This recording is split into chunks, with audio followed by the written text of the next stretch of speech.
உற்சாகமான காலை வணக்கம் நண்பர்களே. நான் உங்கள் சுரேஷ்குமார், நிதி ஆலோசகர். இன்றைக்கி டிகிரி கம்ப்ளீட் பண்ணி வெளியில் வந்ததுக்கப்புறம்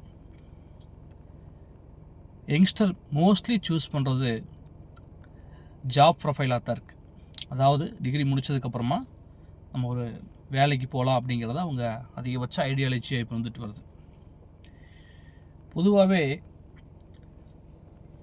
ஒரு ஜாபை நீங்கள் சூஸ் பண்ணும்போது அதில் ஒரு நல்ல growth, life change, financial freedom கிடைக்குமா அப்படிங்கிறத முன்னாடியே கண்டுபிடிக்கிறதுக்கு ஒரு ஷார்ட்கட் இருக்குது. ஒன்றும் இல்லை, நீங்கள் எந்த ஜாபை சூஸ் பண்ணுறீங்களோ அந்த ஜாப் ஆல்ரெடி பண்ணிகிட்ருக்கிற உங்களுடைய சீனியர் இருப்பார் இல்லைங்களா, அவருடைய சீனியாரிட்டி 10 வருஷமாக நாங்கள் ஒர்க் பண்ணிகிட்ருக்கேன், 15 வருஷமாக நாங்கள் ஒர்க் பண்ணிகிட்ருக்கிறேன் அப்படின்னு சொல்லுவாங்க. அந்த சீனியர் அவங்களோட லைஃப் ஸ்டைல், அவங்களுடைய ஃபினான்ஷியல் ஸ்டாண்டர்ட், அவருடைய இன்கம் க்ரோத் எப்படி இருக்குன்னு ஒரு தடவை ஜஸ்ட் அனலைஸ் பண்ணுங்கள். எப்போது நீங்கள் டிகிரி முடித்து வெளியில் வந்துட்டு ஒரு ஜாப் நீங்கள் செலக்ட் பண்ணுறீங்க இல்லையா, அந்த ஜாப்பில் உங்களுக்கு முன்னாடியே அந்த ஜாபை சூஸ் பண்ணி ஒரு 10 வருஷம் 15 வருஷமாக ஒர்க் பண்ண இருப்பார் இல்லையா, அவருடைய லைஃப் எப்படி இருக்குது, ஃபினான்சியலாக எப்படி இருக்குதுன்னு கொஞ்சம் பாருங்கள். அவர் ஒரு 20,000 15,000 சேலரிக்கு ஜாயின் பண்ணி இப்போ ஒரு 50,000 60,000 சேலரியில் தான் இருக்காருன்னா, நீங்கள் நம்பினாலும் சரி நம்பலினாலும் சரி உங்களோட ஃப்யூச்சரும் அப்படி தான் இருக்கும்.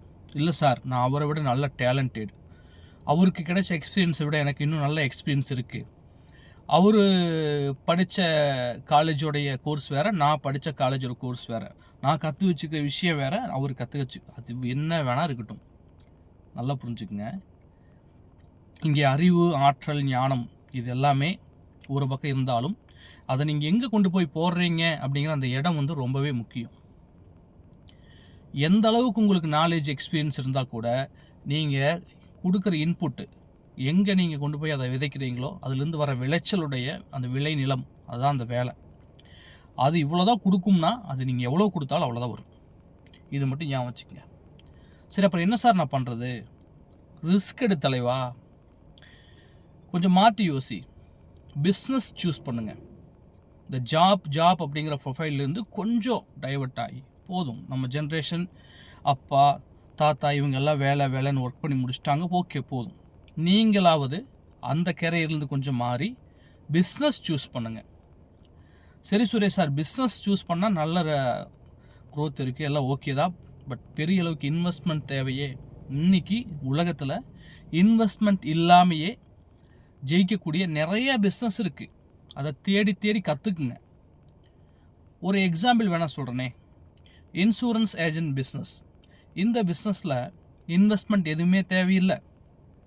நீங்கள் கேரண்டீடாக ஒர்க் பண்ண தயாராக இருந்தால் அது ஒரு நல்ல க்ரோத் கொடுக்கும். நான் சொன்னேன் அதே அந்த ஜாபுடைய ஃப்யூச்சரை இந்த ஏஜென்சி ஃப்யூச்சரோட நீங்கள் கம்பேர் பண்ணி பாருங்கள்.